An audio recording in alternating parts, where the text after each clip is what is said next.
We've got Seth and Heather from the band Hyde on the podcast, and Hyde put out, I think, one of the best Chicago records of 2018 with Castration Anxiety, and as an avid local music supporter, I figured it would be a good opportunity to get some friends on the podcast who are back from a long time of touring. And Seth and Heather have disparate backgrounds in punk and metal and all that kind of stuff, but make upsetting, pulsing, repetitive electronic music, and I love it. So we talk about their process for creating found sounds, how they sort of balance the creative process, and some arguments amongst the overall creative direction of the band, as well as the use of deeply loaded symbols in their imagery, which can give like a pretty jarring visual experience to go with the pulsing, repetitive, upsetting music. So pretty good conversation,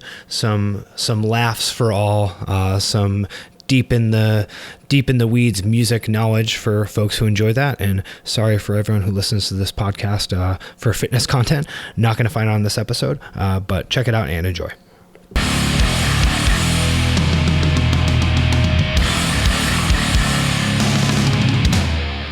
I want to know about Seth's background hatred of pop punk. It's not a hatred. I just wasn't into it when I was a kid.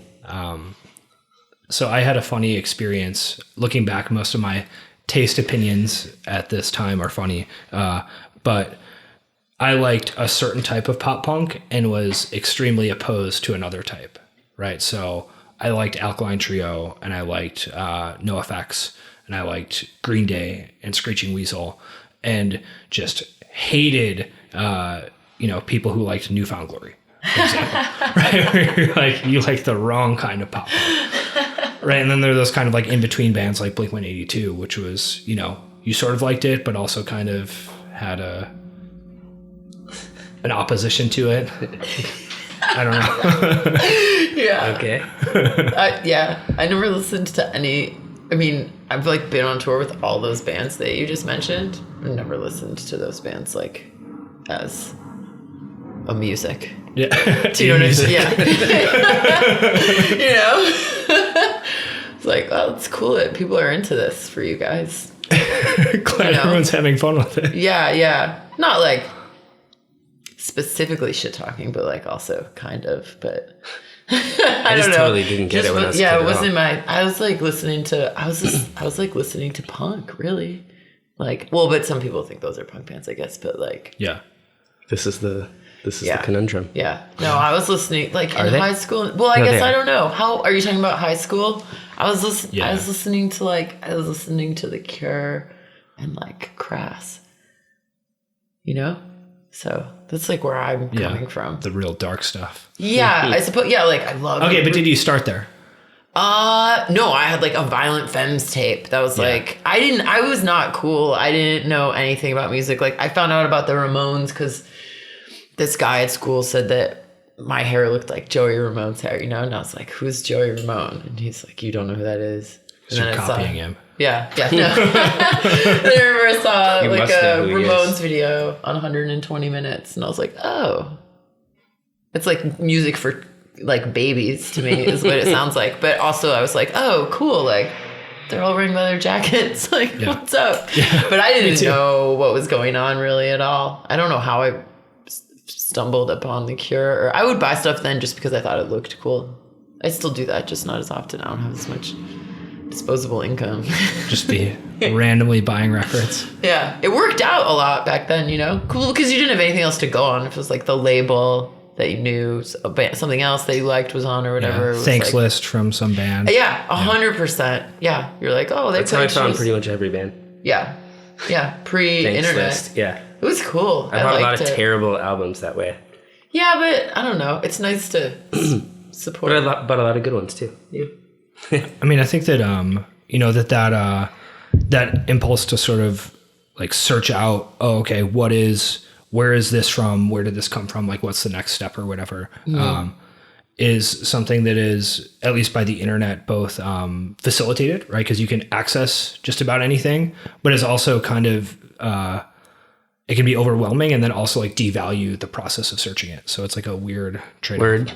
Yeah. No, totally. I don't know. Though it seems like it's too much information, in my opinion. I don't want to know everything about everything. But you didn't like, even in like the context you like even then, even like the context that you're talking about, like looking at a thank you list or like in a magazine or something. You still didn't want to know like who recorded it or no. I was interested in that. If it was stuff that I liked, like I was totally interested in that, and I would find it out that way.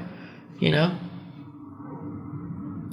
I always I feel like a lot of people though, especially older folk like us, who remember the time before the internet, also will fall into this like thing where you just sort of romanticize that search or whatever and like find contempt in like people now who, you know, like find things via the internet. Like I don't think there's anything wrong with it. I don't either. But I'm saying there's like a culture of people that like fetishize that old way of doing it. Yeah. Like those people are just as annoying as everyone else. Yeah. Well, I mean, I think that every generation does that, right? I was never involved in tape trading, for example. I'm sure that people who are involved in tape trading were like, oh, you're downloading stuff from BitTorrent. Like, there's people who are probably like, man, Napster was the shit. Like, that was the best. Yeah. I'm one of those people. It's just cool not knowing. The thing that I value about that was like not knowing what you were going to get. Like you could not check it out unless you could like play the record at the record store first, you know? But you're just like kind of going off. But so many times I would like force myself to like something just because I paid money for it. And I was like, and now I like, even now thinking back on it, there's records that I'm like, I really like that record. And it's like, do I? No, I just bought it once and then listened to it like 500 times. So I could convince myself that I didn't waste $8.50. And then now I like have this like fake record that I don't really like. Yeah. But and like just by virtue of familiarity, you start to like exactly. it. Yeah. But I mean, I do think there is something to that though, as far as like sitting with a work of art, so to speak, and forcing yourself to consume it enough times that you can analyze it more, as opposed to, you know, like hyperconsumption, which I'm guilty of, you know, with music and podcasts and books and everything is like, oh, okay, I have this insane list of stuff I want to hear. Like, here's my YouTube playlist of 169 albums. Like, all right, like, let's just check them out. Oh, cool. That one's pretty good. Well, I'll file it and never listen to it again. You know, like, what am I going to do? Yeah, no, definitely. There's a lot of stuff. It just makes me wonder how many things that I just sort of judge by a brief listen without any sort of context, you know, that could be something that I like got really into if I'd listened to it over and over again, and probably would have had it been 20 years ago during a time when that's what you do. $8.50 on it? when you steal $8.50 from your dad's quarter, you know, container so that you can buy some record that you've never heard of. And then, yeah. Well, and I think there's an element too, with some of that stuff where, you know, I would buy something because you knew the name, I think like you were mentioning, and, or that you saw somewhere that looked cool, and then you wouldn't like it because you wouldn't have the context to like it, but you knew you were supposed to. So you would like kind of pretend that you liked it and then re-listen to it over and over again until you actually did, you know? Yeah. I mean, I have some stuff that I probably kept for like 20 years. I'm like, all my friends have this 7-inch. It's like, it's obviously the 7-inch is important. And I'm like, why do I have this fucking stuff? I don't even like I like the art, or like I liked that me and my friends all liked this weird 7-inch, you know, but then and now though, I like finding out about new bands, like by seeing them live. It's like the only way that it kind of sticks for me, really, you know? Even if there's like song, you know, a song that I've heard, like I can't after I've seen it live, then I'm like more likely to actually check the band out, you know? But I don't like listening to the stuff I listen to on the computer, like digitally, is stuff that I've been listening to since I was like 15 that I just like don't have with me that I want to listen to in the car, you know? I listen to like the same old things like over and over and over again. And if it's a new band, it's like someone that we were playing with, or like our friend's band, or like a local band, or I don't know. It's like way more. Do you like local music? Big fan of local music. I like locally sourced ingredients and things that are house brined. Yeah, totally. Like goat kefir. Yeah. For instance, goat kefir. But I mean, what is a band that you've seen recently that you liked? Oh man. Put you on the spot. Yeah, Prove totally. it. False claims of supporting the scene. I know, right? I mean, it's we were just on tour with Daughters, and they were like incredible live. They're so good. And it's a thing where like I heard the record, but I wasn't like, I'm gonna buy the record. You know what I mean? It was like, oh, like here's the thing that like some people that we know are like loosely associated with, and like I don't know, just like after seeing them play a bunch of nights though, it was just like, damn, like I still don't know if I would like put the record on though. I think I just really like the live experience. Just that's not true though. Like Lingua Ignota, that record, like I'll put that record on. Have you seen her perform? Mm-hmm. It's insane. Like that'll make me cry when I listen to it, but in a good way, you know? And like her live too. It's like, but I don't know if I didn't see her live, if I would have, but that record is so powerful. It would still move me, I guess. I don't know. So then the music like becomes associated with the memory of the live performance? I mean, it just makes me more interested. The live performance just makes me more interested in like checking out like the artifact, you know? Yeah. Because like there's just so much out there. Like I don't know. I get overwhelmed like audio with audio. I feel like because like I don't know, with the internet, like having access to so many different things and that kind of being the way it is for the last, I don't know, decade or so, where like most media is consumed that way and like sought out that way, that I definitely find myself like having to like limit the amount of things that I take in. And so limiting it to like a live experience, not only, you know, limits the amount of stuff that I can take in, but it also allows me to take that thing in like fully, like I can listen to it and I can take in the experience or whatever. And I just think for me personally, it's about like, I want to have like a physical like body experience at a show.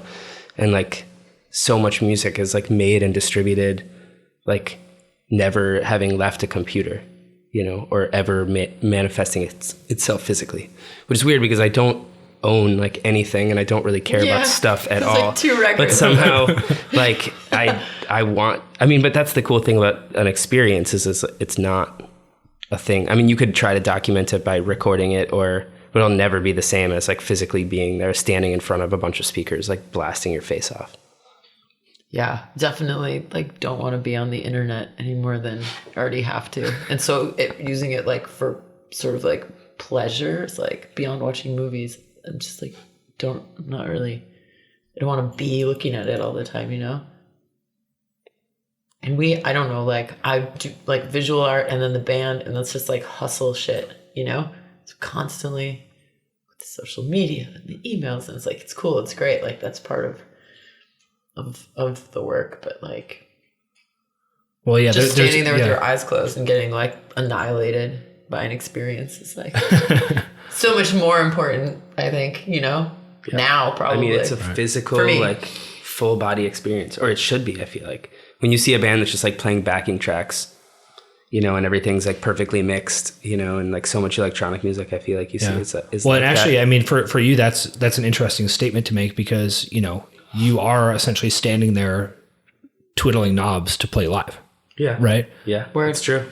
So what to you is the difference between what you're doing and that experience for you versus someone essentially like moshing in their living room to a backing track, right? Yeah. Except on stage in front of a lot of people. I guess I just like, I find that like, I don't know,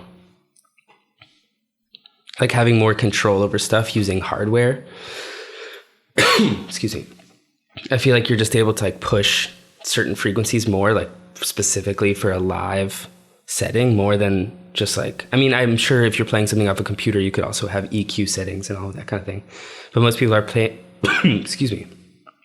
these like perfectly mixed sounds, and everything's like really clean, and there's no like harsh high end, and there's no like really resonant sub frequencies. Everything's like Excuse me. Do it right on the mic. I'm a little sick. Get in there. Not feeling that hot. Okay. Anyway, you get the point. Yeah, for sure. Well, I mean, I think there's also, there's that element of creating the performance as a whole, right? And that's the pieces that go into what the performance becomes can be made of whatever, right? They can be made of someone standing there pressing play on a MacBook. They can be made of someone, doing more involved like hardware work with electronic stuff. They can be made by someone like hitting the strings on a guitar.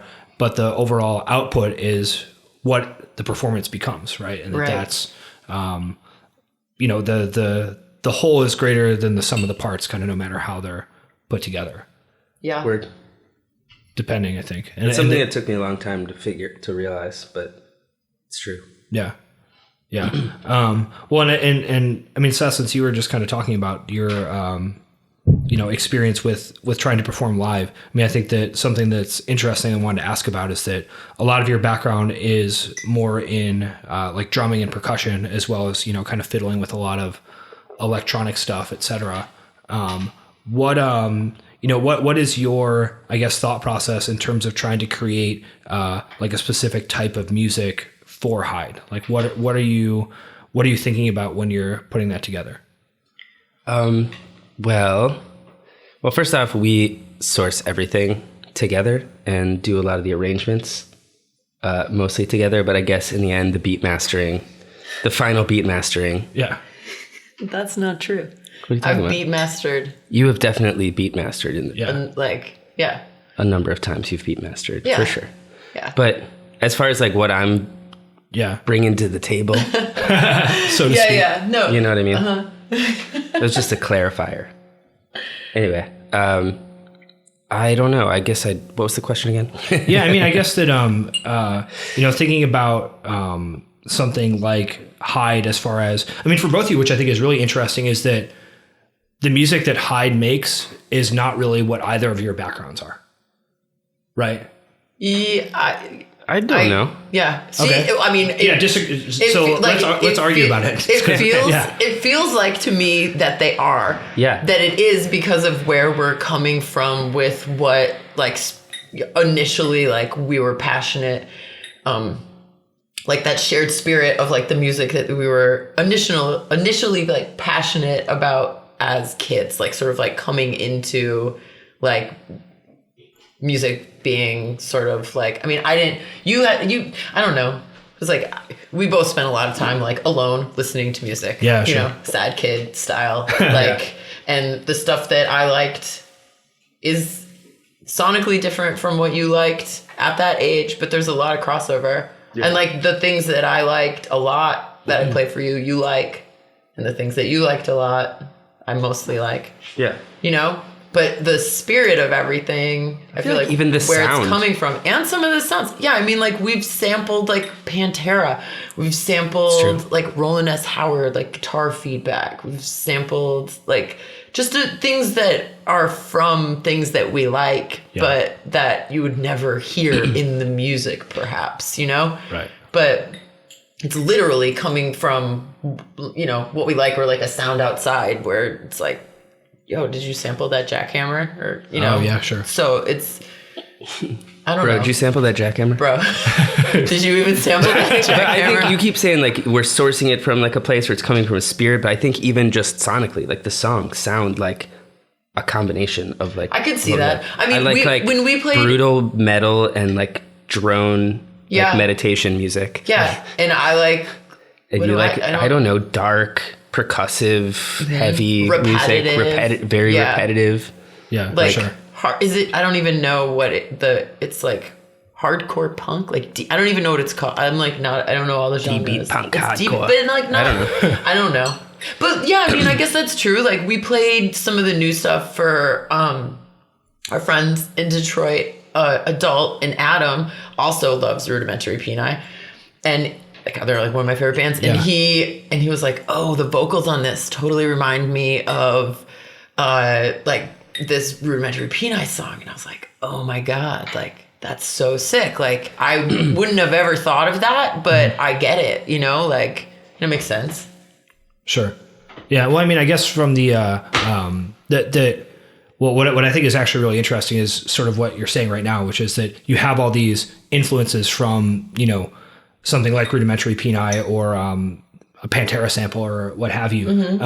But it's not like, you're... Don't tell Pantera. They would never, those guys are going to be able to figure it out. Give me a break. If anybody sees Pantera, don't tell him tell him not to listen to this band. Yeah. Please never listen to my band. Dear Pantera. Or who would get mad though is the Sex with Johnny Brown. He would get mad that we sampled PIL CD. Skipping. Skipping. It's like skipping. He's not even on that part. Don't tell. Phil would Can we bleep that out? Yeah. Phil would like Hyde. I think so. Yeah. I mean, he put out Author and Punisher. Phil, you guys. Yeah. Phil. Our friend Phil. Yeah.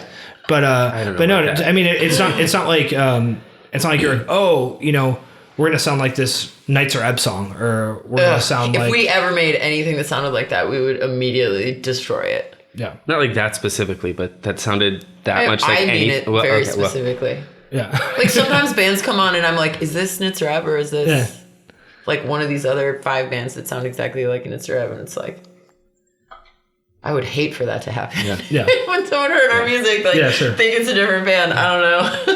Yeah. It's like the antithesis of the and you point could look of up a making record. anything. Sorry, I just totally interrupted you. I apologize. What were you saying? I don't know. Train of thought interrupted. All right. Well, yeah, but more so that, if you were to say, okay, like on an aesthetic level, like let's cluster Hyde with these bands, right? Yeah. That like people would probably cluster it more with stuff that's more in like various dark wave, like industrial, various forms of like harsh electronic music, but that's not necessarily where you're coming from in terms of creating. Yeah, I mean, which I is think, why it's interesting. Yeah, we're definitely both not coming from there. Right. I would say we both like that stuff, but that's not minimally. Yeah. I mean, just like as far as my past, like I never got into it. For the listeners, Seth is wearing a Wumpscut shirt right now. No, I'm not. Hey, wait a second. He's not wearing a shirt at all. he's wearing no shirt. He got that shirt tattooed on his body. There you go. He's got a Wumpscut chest piece and vinyl pants on with a lot of straps. Yeah. They're from Hot Topic. Yeah.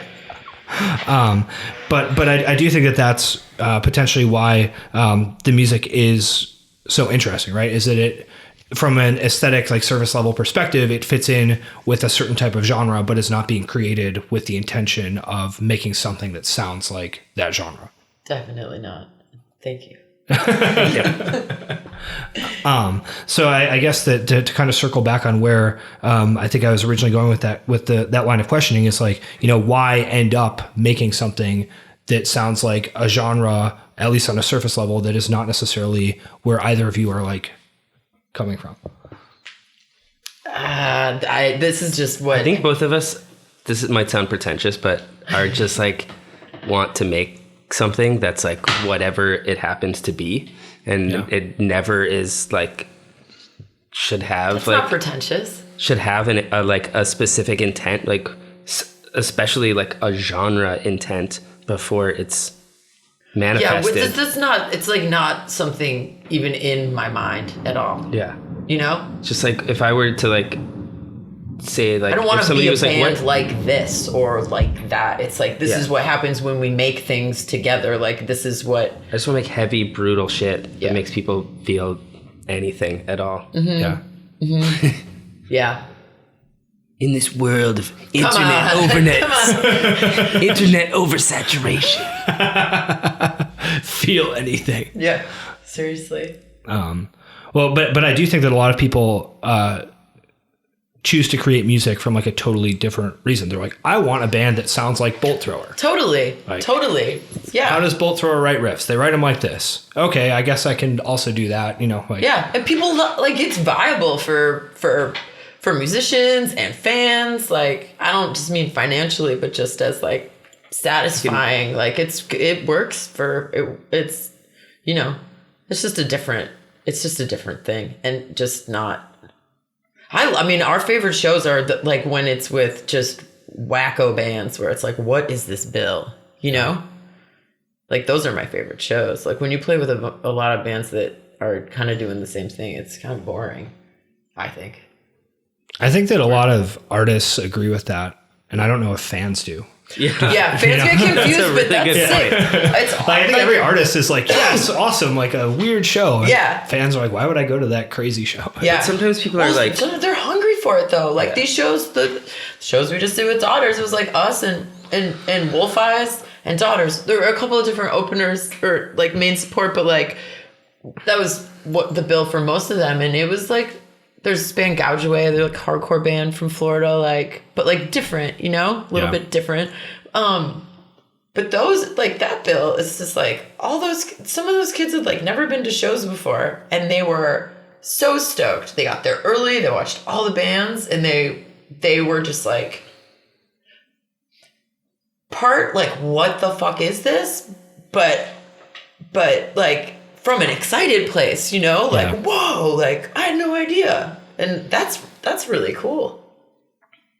Yeah, sure. That it's, I do think that sometimes that, if it's the right level of like adjacent, but not totally crossed over, that there's like a sweet spot there. For sure. It's perfect. For sure. Yeah. I feel like if it's like aesthetically different, but like in spirit the same, it works. But sometimes people try to throw together bills that are just for the sake of being diverse. That'll be like, you know, just a bunch of people that exist within like a specific genre, but then like all put together on one show, which is not, I don't know.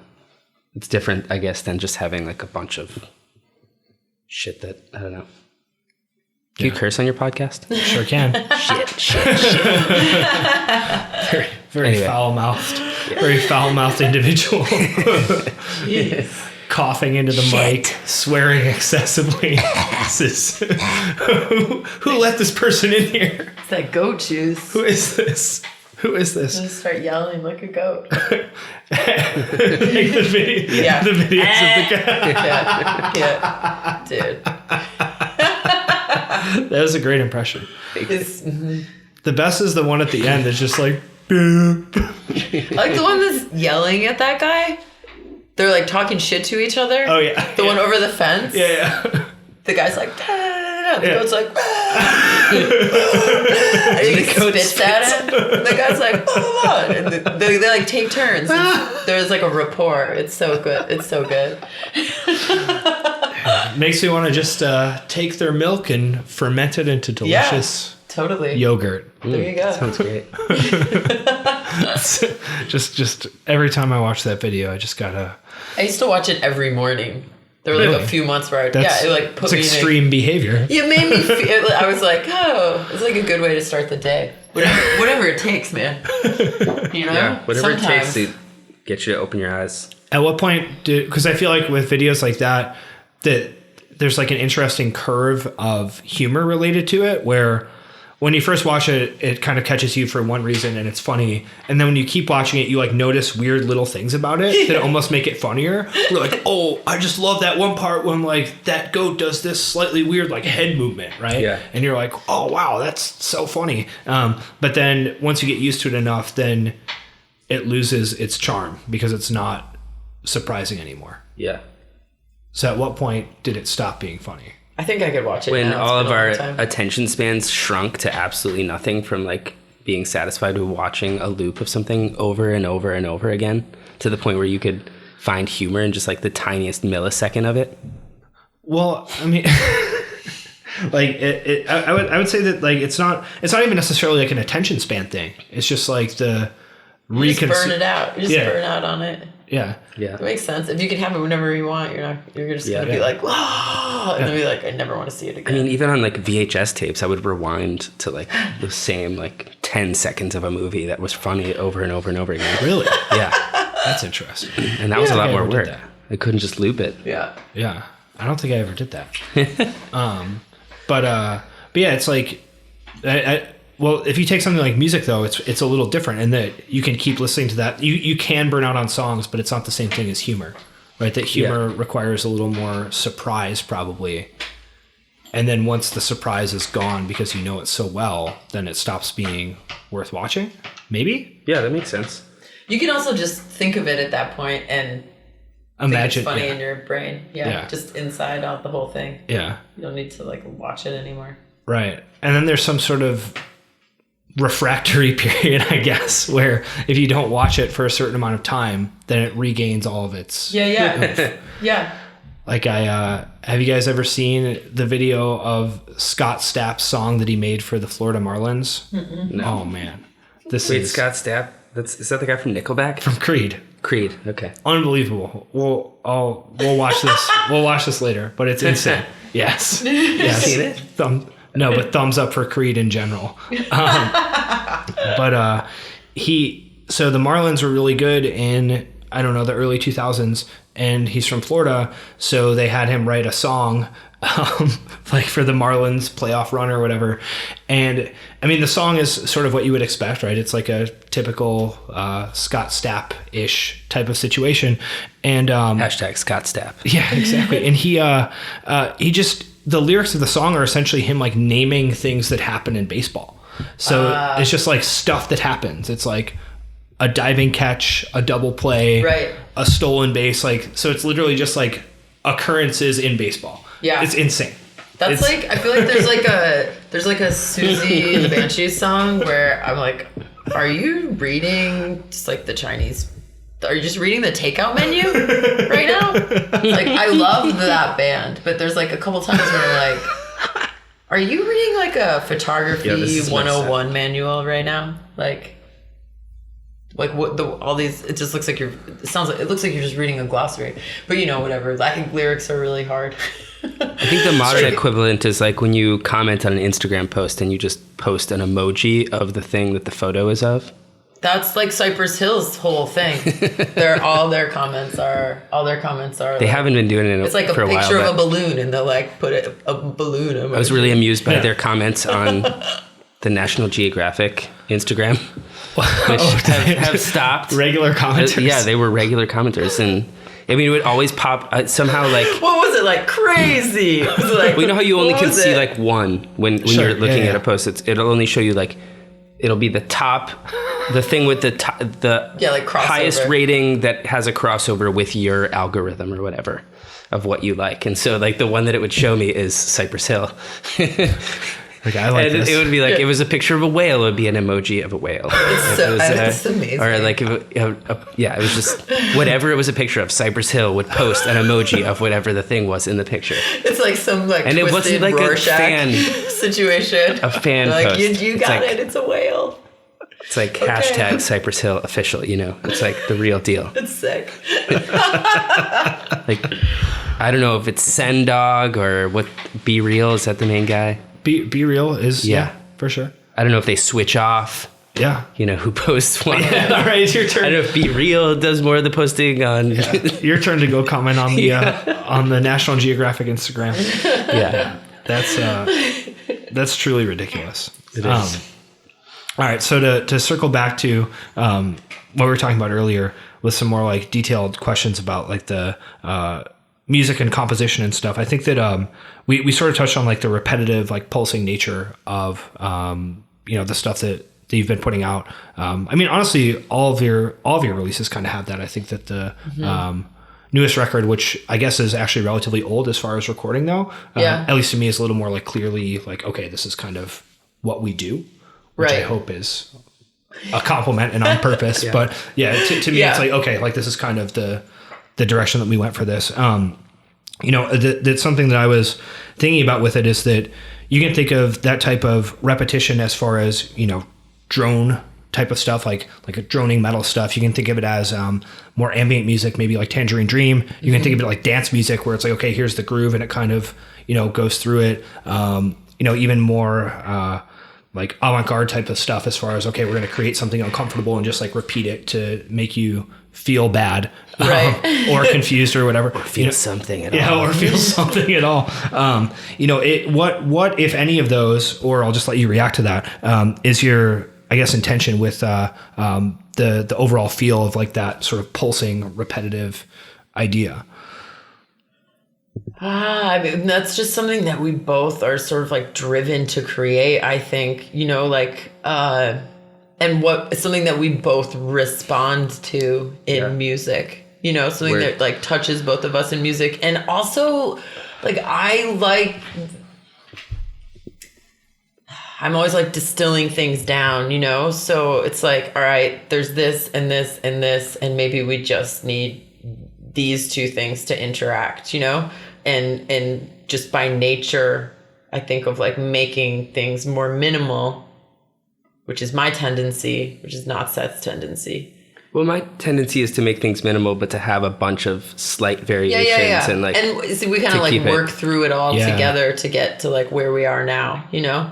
But I like also like leaving that sort of like giving people that time. I'm not like, this isn't like a conscious sort of thing, like considering the audience, but just even just like as a performer, like that's sort of, you need that time like with something sort of singular, in my opinion, to get to where you can like hear and you just need to get in the zone, like basically, you know? Yeah. You just need to say like a mantra over and over again. Like, exactly. Until you get in the zone. And then once you're in the zone, then you can like, you know, accept and like appreciate other things that are happening. But until there's sort of room to like be more spontaneous, but like that it's like a heartbeat or something, you know? It just feels like something like very just like, I don't want to say like tribal, but just something like that we're both primal.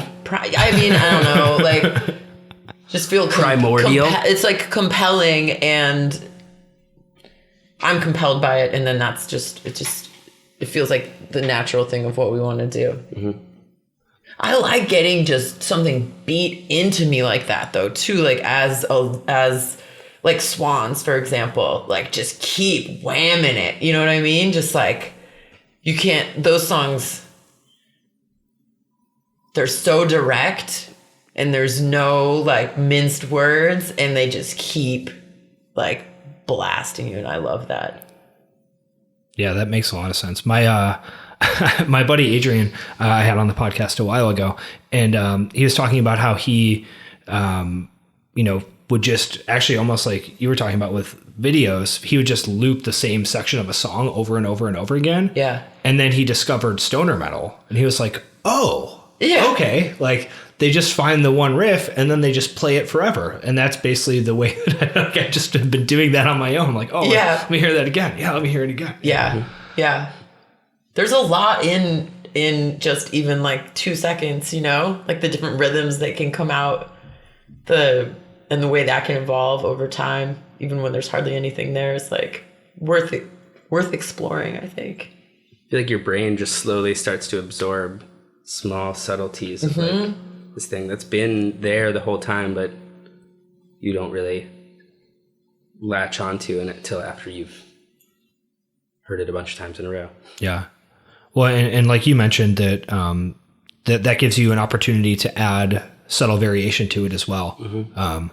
Which, you know, that balance can be tricky as far as, okay, you want the repetition of it to be what facilitates the listener experiencing something different. But then when you do have a subtle variation, that can have more impact if it's in the appropriate balance. Totally. And I feel like the brain just, I mean, not that, like my brain needs to have something slightly changing in order for it to like stay, in order for me to stay in with the like core of it, you know? Mm-hmm. Like if it's just the same thing and the same sound quality and the same like everything about it, like it's just the same over and over again, eventually I just stop being interested in it. Or I've heard everything that's in the sound and it's still continuing to repeat and nothing new is like, I don't know. I think the longer you listen to, I think the longer you listen to it, you would always hear something different. I don't know. It depends. Yeah. It's because Seth's a tech metal drummer. Yeah. I'm like, nope, I heard all those things that could possibly be heard at that sound. Totally. And it's only been 45 seconds, so it's time for variation. Word. Tech metal. Get out of here. Is that a common disagreement between you two? Is you, Heather, are like, all right, like, this is good, let's do it. The song. And Seth's like, we definitely need to have this. Oh, yes. Yeah. Yes. Yeah. 100%. I'm like, this is it. And he's like, this is one thing that happens. I'm like, and that's the song, but it's never actually played out like that. This on the record, we made a new record in January, and it'll be out like at the end of the summer, on Deus also. And I did make a song out of two things this time. And it's like both Pantera samples? Yeah. No, what you made it? It's a chainsaw. It's two different chainsaw sounds, I think. And then we put the bass in the studio.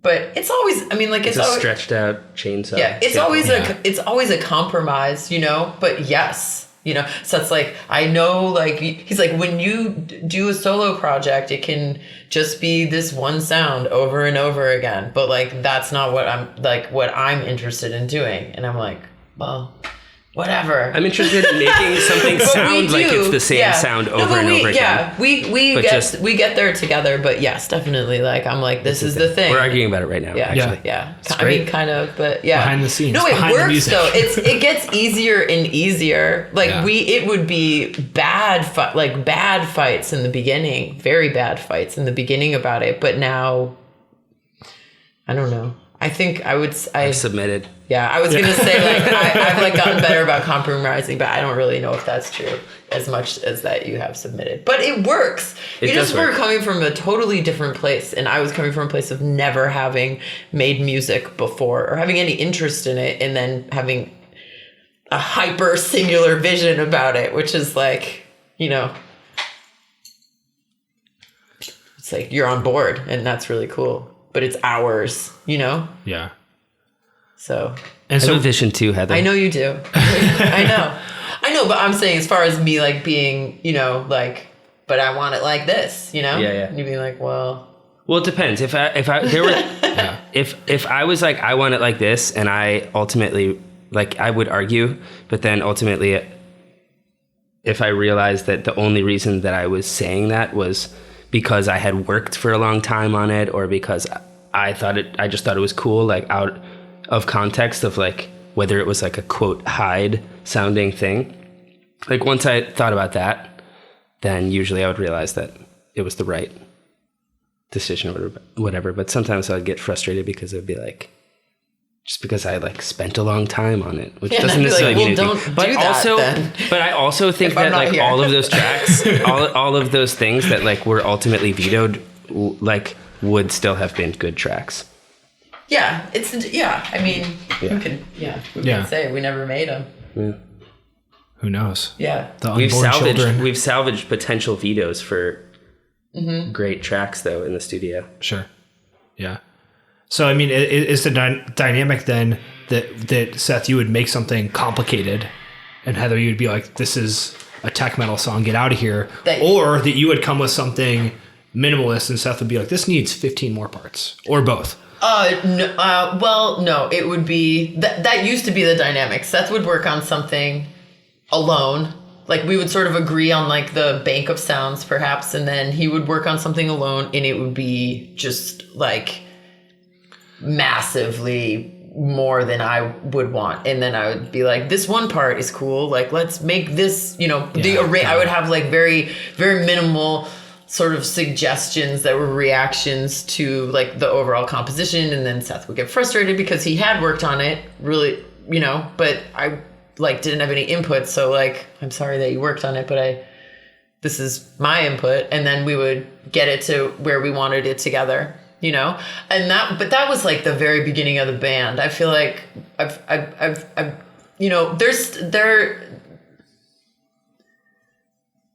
anything we've written, like in the past 2 years, we've built from the ground up, like together, I would say, except for a couple of your solo songs that I was like, yo, we're having those. Can we have those? Yeah. But like, would you, but no, now I mean, like, I'll be like, we should sample this thing right here. Or we should, like, I'm not like bringing something that I made to practice, you know? It's like we make like Seth works on something. Sometimes we work on samples. something together. I'll get the samples, but we like gather it together and then like now make it from the ground up together. And that's like on the new record, like that's the first time that I just like made a whole song. You know? I mean, Seth was there. Like we did it. And I sourced the samples that we used. Yeah. Oh, sounds like you didn't make a whole song after all. Thanks. Where credit's due. Whatever, that 4/5 is me. Just saying. Who sourced those samples? I don't even know what that means, though. Like, I don't know what that 5/4. means. 5/4. Yeah, I was gonna. Yeah. Yeah. I don't know what it means. Do you know the Dave Brubeck song "Time Out"? No. I have no. I don't have no. Like as far as like. Oh yeah, from the album Take Does 5. it go? Isn't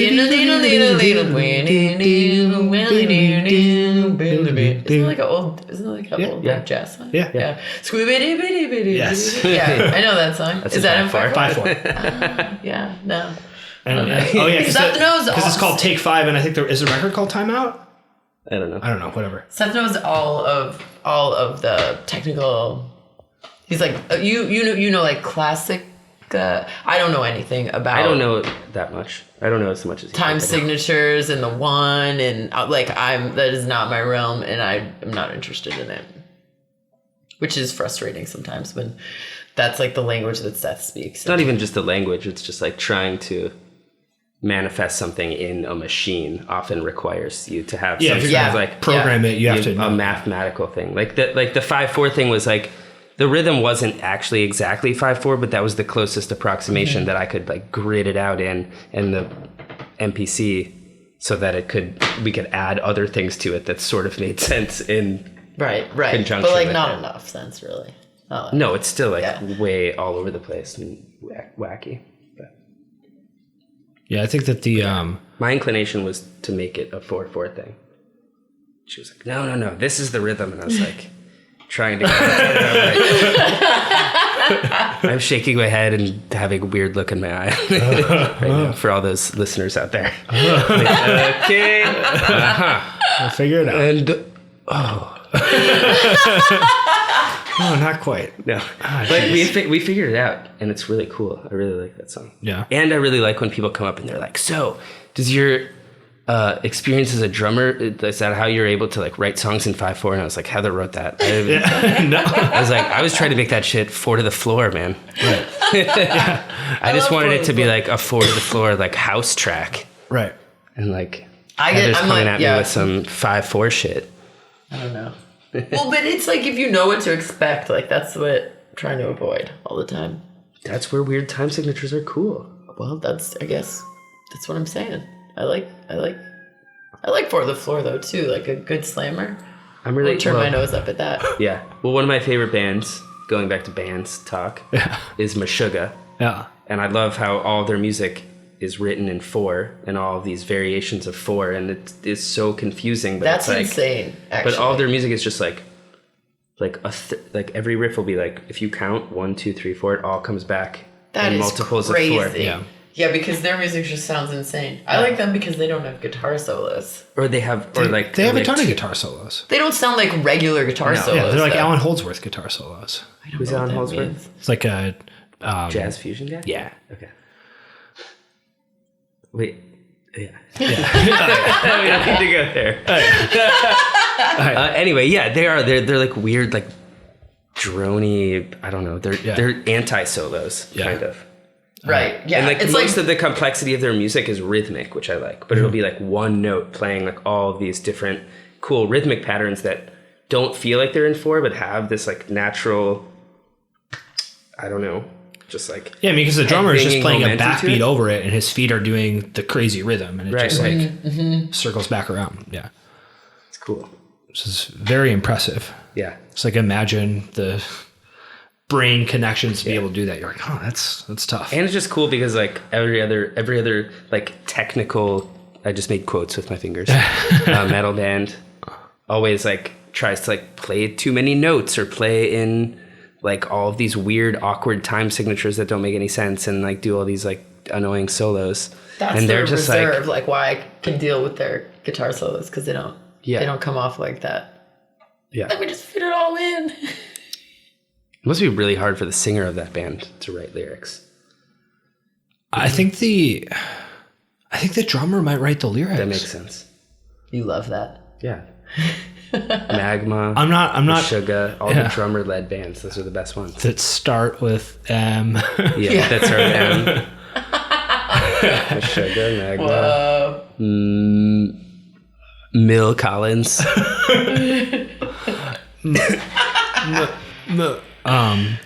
But yeah, I think the drummer of Meshuggah writes the lyrics. I'm not 100% confident on that. We don't need to get sidetracked by Yeah, Meshuggah trivia. Meshuggah trivia hour.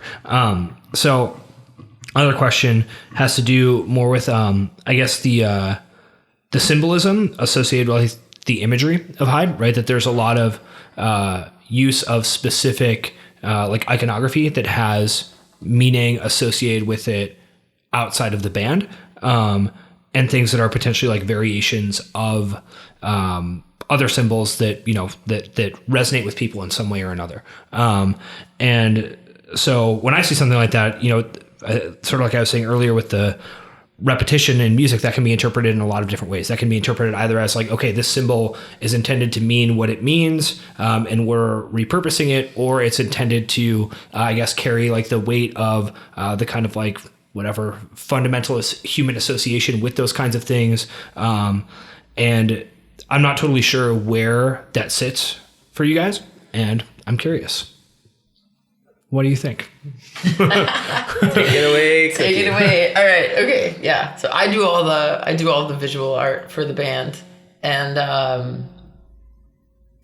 yeah, like, you know, as a visual artist, I was never interested in my own work in sort of like referencing other artists, which is like a big part of like, you know, like the academic side of like being an art student, I guess, or like making work. Like I think a lot of people, that's like a part of their process is referencing other things like from art history. And I was never interested in that. With the bands, like the imagery that we are, I guess, like specifically the album cover for Castration Anxiety is like based on the Pietà, right? So everyone has seen that. Everyone has. It's like mother and child, you know, like I don't know. Everyone has sort of some sort of relationship with it, whether it's just like having seen like a beautiful sculpture of it, or like because of like a religious upbringing or what, but I don't know. With that, like there's and with I sort of like with my process like of like collage, you know, there's images that exist, right? There's like these sort of like symbols, like these powerful symbols that say so much to so many different people, and that sort of I guess the idea is just to completely subvert that, you know, like and sort of like as a metaphor for like taking what you like, sort of everything that's been like put onto you, like everything, like all the expectations like on you, all of like the bullshit, all of just sort of like you sorry. but making that, instead of it, you're reappropriating them for like with all of their like the things that come with them and the associations that people have and that you have. No, like taking, like using that powerful symbol, using that already accepted image as a way to sort of get into people's heads and look at it in a different way. Like the way, the way that we reimagined that particular image is in complete opposition to like the intention that it carries. Right. And that's sort of also in complete irrelevance to the artist that actually made the sculpture, really. Yeah. Like the meaning of it is like Mary and Jesus. It's like nobody's like, I don't know. It seems to have less significance than it's like like the religious context rather than it's like I mean, yes and no context. though, because it's like instead of, it's like it's Christ, right? It's like this dead man and he's died for our sins, etc., whatever, right? And then like substituting that with like my body it's fucking Jesus. It's like a big deal, But I'm not saying like, I'm not trying to I'm just saying it's like, what if this was the image? Like, what do you think about this? Like, how does this sit with you? Like, when you look at this, it's like that image got censored everywhere. Like, all our flyers would get taken down. Our Facebook got closed. Like, all the Instagram posts would get taken down. Like, people sharing the record would all get taken down. Because people have been cool with Jesus showing his nipples for hundreds and hundreds of years. And nobody's going to take that down. And it's like, and there's like but also it's like there's a figure in like a full burqa, It's like just, the reason why I make art is because I can't articulate these things very well. And so I'm getting kind of stumped right now, but it's just about, like just using pre-existing imagery and just like completely subverting it for your own means, really. Well, I think that particularly with a lot of that like religious imagery, that it has the cultural context associated with it, where it's like this known imagery or known symbol that people resonate with because they've seen it in various contexts, right? Mm-hmm. And it's associated with certain religious beliefs or cultures, etc.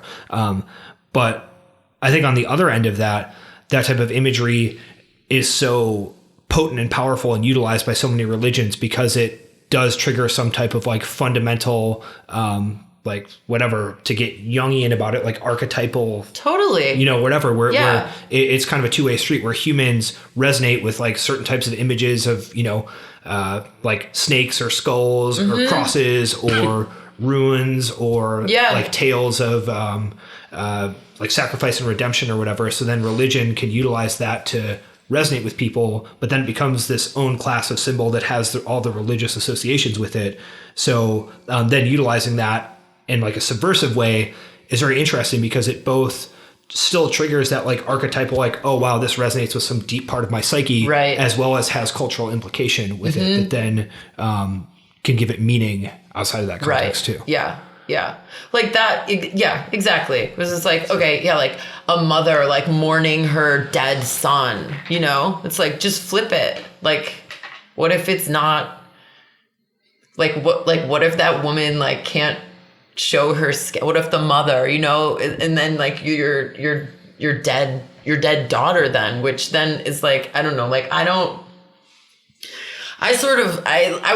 know if I like struggle with my gender identity. I just sort of like refuse to like identify, and the way that people respond to my like physical body is often like a problem for me. But also it's like interesting, but like that's, like using my body specifically in the art is like, a conscious decision, it's not like I like, everyone does this, but like using women as decoration, it's like how many bands, it's all men in their art is like a naked woman. Like it drives me insane. And then it's like, well, what are you doing that's different, But like, it is different. It's my fucking body, It's like, I don't know.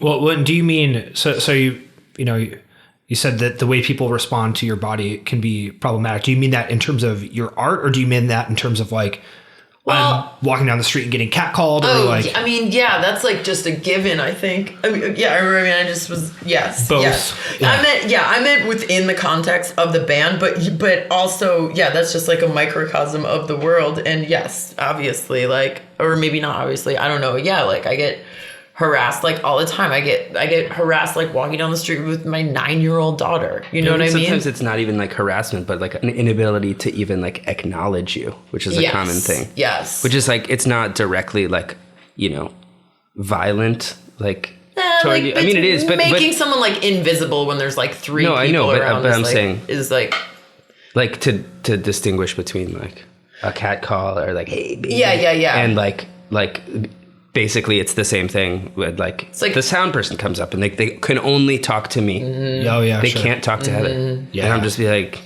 I'll ignore them and they'll still be like trying to hand me the cables and I'm like, give it to me, and they're like, it's like, dude, can't look you in the eyes. Yeah, I can't. Yeah, I mean, It's all that's fear. the world. That's the world. Yeah, but it's the world because. But it's like, I want to be seen. I want to be visible. That's like part of that. That's like part of putting myself out there in the ways that I do put myself out there in the performance. And I know, and like in the art, and I know that I'm going to be sexualized, like no matter what. Yeah. So sort of my approach is like, yep, like that's out of the way. You know what I mean? Like what else? Yeah, like, sure. Next. Yeah. Well, yeah, and it's going to happen in that, that being aware of that is relevant, but that it's, it's almost like you said, you just take it off the table. It's like, okay, cool. Like, oh, sure. We all know. Yeah, we already exactly. know. Like, it's like, got Did it. you see the album cover and get it at all? Like, that's the point. Yeah. So I mean, here we are Evelyn to just, the next. so like my daughter's here right now for the listeners, and she just whispered into my ear, maybe they think you're scary. Yeah. Which is like, yeah, maybe they do, but like, it's intimidating walking into a room where like no one will talk to you because like you're a woman. I just did quotes. You know what I mean? Yeah, it's like, to grow up, like get your shit together. Yeah. You know? It's like I have to deal with this on a daily basis, It's like, can you just like treat me like a human being, please? Yeah. But like a lot of people can't. Yeah, that's really interesting. It's kind of insane. It's a lot of severe conditioning, and I feel like different people are at different levels of like understanding it themselves, and you'd hope that most people would like accept their responsibility and like getting rid of that shit and accepting that it's like fucked up if they feel that they have it within them, and that it's like, I don't know, I feel like at this point like so much of the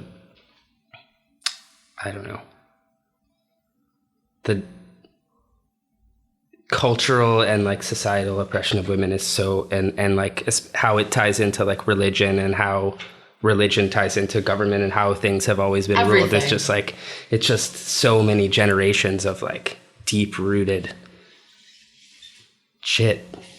Like, I don't know how you still like you should be embarrassed that you can't that's talk what to I this mean. person. It's like you have to like, be what is your problem? And I don't like, I'm like not gonna be nice to everybody and say, oh, like I understand you're intimidated. Like no, you shouldn't. You're a fucking grown ass man. It's not. It's like, what do you do when you go to the bank and the teller is a woman? Like, can you still make your deposit? Like, get it together, man. Yeah. It's just like so boring. You just have to hope that they're indoctrinated by their own internalized misogyny, so that way you can interact with them because they know their place and you know yours. Yeah.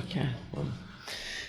And I think that there's also, especially in the context of like, okay, I'm, to use that example, like I'm on stage and about to perform, and I have, whatever my obligations are as a performer, which can be relatively intense to kind of be prepared to do that, especially given the type of show that you do, right?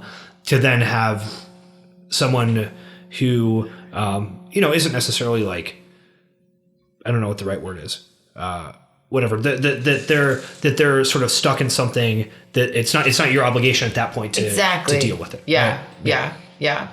And that's challenging.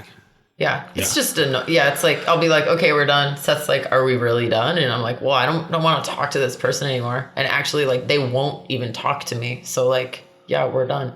Yeah. Or I'll be like, hey man, cut the shit. Quit being an asshole. We're trying to like get the monitors right, you know, and then super nice. Yeah. Super nice, you know, but like, I don't like being put in that position where like someone won't even let you, like you're getting talked over so hard that you just have to be like, hey, fucking sit down. There's so many situations where like power is involved and like you have to be it sucks. Like it's like you don't have to deal with that. It's like, why do I have to fucking battle this? Like, I mean, I have to deal with different. Yeah. No, but I'm saying when we're like we're both here doing this thing, you know, and it's like they always come up to Seth after and have all these nice things to say about the set. Those guys don't even fucking look at me. They don't even, and it's fine. I don't want to talk to them. Like by then I like hate them, you know? Yeah. But I don't know. It's annoying. It would be cool to just, and it's like, I forget. I think like I'm just doing my thing, you know? And then it's like, oh, right. Like, this is a problem for somebody, you know? It's like on stage or like walking to the car or like just whatever, like in daily life where it's just like, oh, I forgot. Like, right. I forgot for a minute, you know? Yeah. Yeah. That there's potentially, you know, that what you're doing means something to you and then someone else like reacts to it in a certain way or like has an assumption that they've made and then has to potentially act upon that. Yeah. That's, and to your point earlier too, where it's like, okay. And a lot of people don't have to ever worry about that. Like that's not ever something they have to think about. Yeah. But you should, even if you don't directly have to deal with it. Right. Yeah. I mean, yeah, totally. But like you at first, like when this would happen, like you didn't notice and then you started to notice and now you will even say something, you know? And like, what else can you do? Like, that's great. Yeah. Like, it's like, so what does she need for the vocals? It's like, I'm right fucking here. Yeah. You can ask, them if you have and a then it's question like, why are you for them. so mad? It's like, why, you know what? Fuck you. Yeah. I am. Because like no matter where I go or what I do or who I'm with or what I'm wearing or whatever. But like, you know, I mean, like that's a big part of the band. And a lot of times, like if I've had a hard day, if something is fucked up, like I get so much more out of the performance. It's like always so cathartic for me. And like, I need it. And it's almost like it like feeds it in this weird way where it's like, all of our songs are it's not like I'm not writing lyrics about like personal relationship situations. I'm writing about like these sort of like overarching like elements of life that are just like, it's just like horrors, you know? Right. Like but this, real like horrors. A great weight, like a vampire, like a true horror. And so, like to connect, like the way that I connect with that stuff personally is like through like this, like the music and through the lyrics and through the performance. And so it's almost like the irony of it is just, it's like you're doing something that is seemingly nothing, but such a part of an insurmountable mountain of a problem at this point, you know? Yeah. Well, and it's interesting that the music itself is potentially commentary on this type of situation through, you know, the, I guess like darkness of the lyrics and all that kind of stuff. And then in the process of attempting to perform that music, that you're regularly confronted with like these sort of weird situations in what is like ostensibly a subculture that might be more aware of, you know, like male female dynamics. That's all bullshit. That's all bullshit. Every down to like the most DIY like house show, you know, it's like, yes, you can have meetings, people can be aware, like there can be like, but it's everything still is a microcosm of just all the same fucked up shit that happens, like, you know, in, I don't know, like fucking Betty Crocker's house. Do you know what I mean? It's like the same shit. It's the same shit. People aren't accountable. It's like, it's really frustrating. And I forget. I'm like, oh, we're, you know, like we're doing this, we're doing that. Like we're with these people and like, oh, everyone's coming from the same place. It's like, that's not fucking true. Yeah. That's not fucking true at all. Like at all. But, that's okay. Like, is it? Like, it's not okay. No, I mean, no, like everyone's going to have a different experience and like get to, I don't know, just have their own.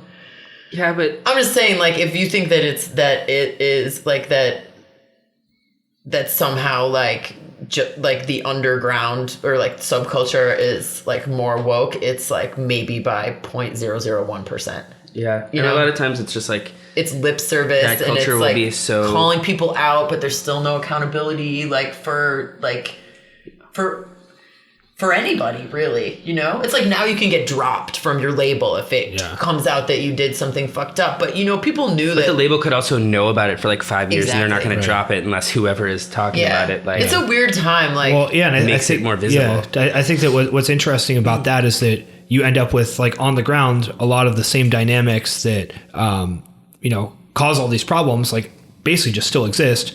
And then the quote unquote solution is kind of like the call out culture of like weird online signaling and like, going after each other on Twitter. Mm-hmm. And it's like, okay, well, that's probably not the best thing in the world. And it's not actually making a ton of change in the actual behavior that people are engaging in. Mm-hmm. It's like, what is the way to potentially improve those dynamics? That isn't just like feeding into the idea of whatever, shaming people online, and actually does result in someone like changing the way that they behave in a real situation.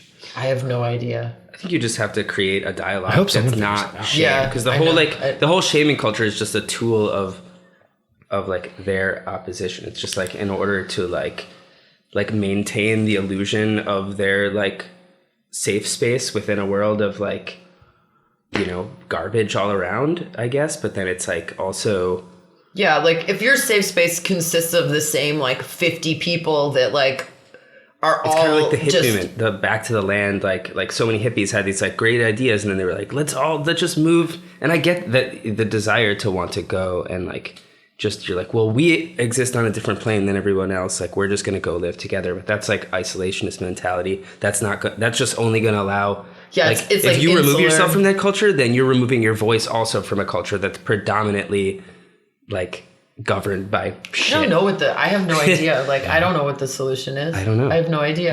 I don't think there is one. I think you just have to blow the world up and start it again. I don't know. I really don't know. Have humans evolve in a different way? Yeah, I mean, I think slow. But by the time I think people are like at that place where it's like a laugh, right? Like where everyone's being treated equally. It's like, what? It's like the earth's gonna like burn in flames before that happens. Hopefully. I don't know. Like I don't know. Like I have a bleak world. I don't. I've not much hope, sadly. But I don't know. Whatever. There's a lot of good things going on. I mean, I think that in a room of people wearing black t-shirts, that's probably not the most hopeful crew. I'm more. Yeah, Seth is. Yeah, you are. But I don't know if I'm hopeful. You have more faith. Maybe. I can't exist if I allow the darkness to consume me. Yeah. Or else I would just literally just like cease to exist. Like I have too much inside of me and I can't absorb anymore. And I force myself to be aware of it so that I can, know that I'm not like living. Understand that like the world that I live in is a bubble, and even within that bubble, there's still all of the same fucked up shit happening in it. But like, it's acceptable because it's within these like subcultures that like claim to be against some of these things, like. But you're like, I feel like that you actually like you change, like you change, like you like look within and you change your behaviors, you like examine your feelings, and like that's rare, and maybe that's why that you can be, because you're like, things can change. But I know that anybody else can as well. Changed. Yes. But honestly, like, I don't know anyone else except for you, I think, in my entire life that has been like, I don't know. You don't know that. How many people do you know like as closely as me in general? I don't know. That you would be able to tell there. I mean, you have a couple friends that are like on the Zen spectrum that are like the same people still. They like go to yoga, they meditate, and they're like still assholes. Oh yeah, sure. Yeah. Well, and I think that's actually, I mean, that's a thing too, though, that They just have a much clearer vision want of their things to be narcissism. better. Yes, Sam Harris talks about that with some regularity, where he'll talk about meditation teachers. He's like a prominent like podcaster, like one of the he came to prominence like writing a book against religion and I like him already. What's up? I like him already. There you go. But he, he'll talk about the fact that you can develop the skill of meditation, but that doesn't necessarily make you someone who is, what we would consider a quote unquote good person. That a lot of meditation gurus are, sociopaths with like harems of underage, impressionable sex slaves. Right. And the most popular gurus are getting there because they, like, the things that they're talking about that you can get through meditation are like immense riches, like material riches. Not even like these people are, fantastically present and capable of, quieting their monkey mind, so to speak, and like attaining impossible levels of focus. Yeah. And they have this skill set of meditation, but that doesn't mean that they are quote unquote good people. They're just like, they have a skill. It's like the same thing as like, oh, I'm good at like basketball or like writing computer code or like drawing. It's more about it's the like, you have it's like what you're using it for. Yeah. It's like a drummer that knows how to do lots of weird time signatures, but hasn't written a good song in their life. Are you talking about yourself? No, I've written plenty good songs. I think I've written a couple good songs. I think so too.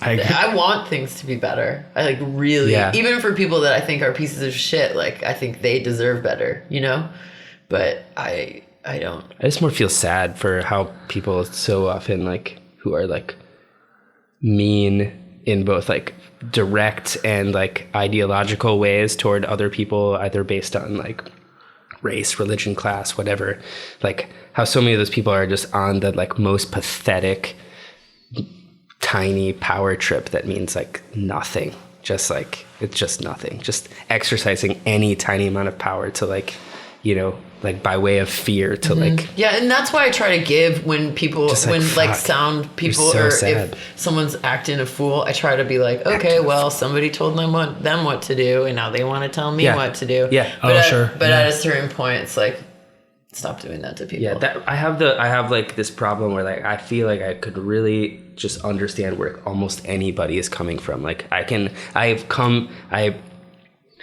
assess their like life in my mind based on like a total judgment of like what I think they are and where I think they're from or whatever, and come up with some bullshit thing about how they, their parents, were like emotionally abusive to them. And so they're like a big giant baby who needs like a mama to carry him around. And so but then because they're a man and they're in a world that's like dominated by ego, they have to like take that babiness and like be ashamed of it and like swing their fucking dick around like an asshole. Yeah, trying to fill some sort of void or cover some sort of insecurity or whatever. And then, if you see an opportunity to do that people will. Yeah, I know. And you're just like, come on. Really? My favorite example is the human traffic lights. The like traffic enforcement people. Like when come on. Oh, when there's like an event. Yay. Hey, you're just like, dude, chill. They already made a thing to do this. It's in the air and it's color coded. And I get that, we need jobs and whatnot, but like making some like human on a power trip be a weird machine that already exists is kind of weird. Let me it's like cops just in general. Let me offer you some potential empathy for that individual, because I've thought about this. I have no idea if this is correct or not, because I've had the same thought where I'm like, why is this a thing? Why are these people here? And what I think is happening, and this is probably like information that you can find out, is that they're always around like events, right? It's like something happened at Soldier Field or whatever. That I think their job is to make sure people don't try to get through the intersection when they're not supposed to. Right? Because like at events like that, you'll get people who are like, oh, I can totally make this light. And then they don't realize that it stopped. And then they stop the entire intersection in both directions. So I think that it's people on a power trip trying to control a whole bunch of people, maniacs. Entitled assholes on power trips. Right. Yeah, it's like you Cool. basically have like the worst incentives in both directions. So basically, humanity is the problem. Just everybody is only concerned with what they want, like at that very moment, and that's all they will ever want. And there will always be somebody who will benefit financially from exploiting that. I don't know. Cool. Is that why you write dark music? I don't know. I just do that so that I don't kill myself, I guess. Also a good reason. Yeah. Speaking of that, What? at the end of this podcast, I'm just kidding. Now we have to put a suicide warning on. Now the podcast can never end. Oh, jeez. Well, I'll do it on your next door neighbor's patio. Like I'll like suffocate myself with. Dirty I'll diaper? choke on that dirty diaper. Oh God. Sounds nice. What a way to go. But speaking of that, we have to get Evelyn to the dentist. Yeah, let's get Evelyn to the dentist. Evelyn, stay at the dentist. She doesn't want to go. I feel bad. I'm like, I'll go did for it just her. like osmosisly like rub off on you? Like, how do you already not want to go? Because I've been trying to be like, yeah, the dentist is just fine. Like, it's just fine. Love it there. Yeah, totally. I don't mind. It's not my favorite, but it's fine. Cool place to go. Yeah, totally. The last time I went to a dentist, it was kind of a long time ago. Well, not that long, like 4 years ago. That's a long time for most, like, Yeah, it's a long people. time. That's Yeah, too you long. should go. yeah, it's too long. I hadn't sure. gone in years, and I was so scared. I thought I was gonna have like all my teeth ripped out and Yeah. get implants. I was like, I couldn't sleep. I was having like very bad anxiety about it. And I remember I was taking Evelyn like every time she's, obviously it's like your kid. You take them every time they're supposed to go. Like you can't fuck with it, like your own stuff. And I was like, I have to go to the dentist after like she went a few times, like, and shit. I don't know. It's like I should just go. And I'm so glad I did because it was really like fucking with me. Just like being so scared of something, Fear. Yeah. I'm surprised you didn't get her. a cavity just from being afraid that you were going to No, I know. Negative But it was visualization. good. That's like right when I was doing, I didn't even think about it. I was doing all these, like, I'm afraid of this. I'm doing it. I'm afraid of this. I'm going to do it. I don't know how to do this. It sounds scary. I'm going to do it. That was just my vibe back then for a minute. It's good though. And what happened? How many cavities did you have? Well, she made a song in 4. In 5/4. So there you go. Yeah, I only She's had. overcome all her fears. Yeah, I had one cat. I was never afraid I'm of. just kidding. I've never been afraid of 5'4". I know. Nightmares of 5. Seriously. I know. I was just making a joke. Yeah, no, I know. You're old. I only had one cat. It was like one old cavity that I knew was broken that like I didn't get fixed. That was like the only thing. It was like nothing. I was like, oh my God, this is great. It was great. No big deal. Fear, man. Fear is the mind killer. It's fucked. Who said that? It's from Dune. It's from Dune. Right. You need that spice. It's a Kvisat Chadarak. All right, so to wrap up, castration anxiety is great. It came out a year ago. When did that come out? February or March. Yeah, it's like a year. Thank you. Thank you so much. Great record. Thank you. On Dias Records. Is that right? Deus. Deus. Yeah. I don't. Yeah. What is the actual pronunciation? I think it's Deus, right? Deus. Yeah. Deus. Yeah, that's right. Deus, yeah. Cool. It's a thing, but I can't remember what It's like a stage or a platform from which to like espouse, so it's perfect. There you go. Yeah, it's like thank you. I like that. Thanks. Cool. We'll put links to that in the show notes so people can check it out. Thank you. Do you have other actions that you want people to take? Do you want them to?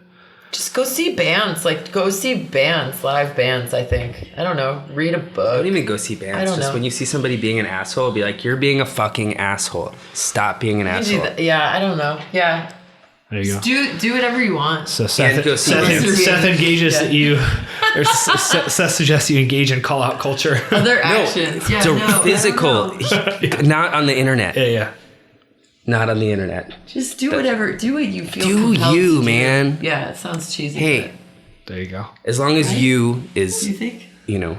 What I want. is exactly what I think that you should be, which is basically Other like actions? in some psychotic, like anarcho, like feminist militia, just murdering people. I mean, I do want to kill people, but that's what's good about having another outlet. Yeah. You find a way to channel all your bad things into something that doesn't hurt anybody. Except yourself. Yeah. Thanks for listening all the way through. I admire your grit, your persistence, and your perseverance. Since you made it, I have a few favors to ask of you. Go ahead and open up the show notes on whatever podcast player you use. In there, you'll find links to all the resources that were mentioned throughout the show. There's also some links there in which you can leave a review or subscribe to the show. And podcasters are always harping on this because this actually makes a difference in terms of the algorithms that recommend podcasts to new people. So if you do that, it helps more people find the show. And if you head over to toddneef.com, you can sign up to receive most of my thoughts and writing, which really only go out to the email list. A lot of it never makes it to the blog or the podcast. So if you like what I have to say and you want to see some of my recommendations and stuff that I've been checking out, go ahead and subscribe to that email newsletter as well.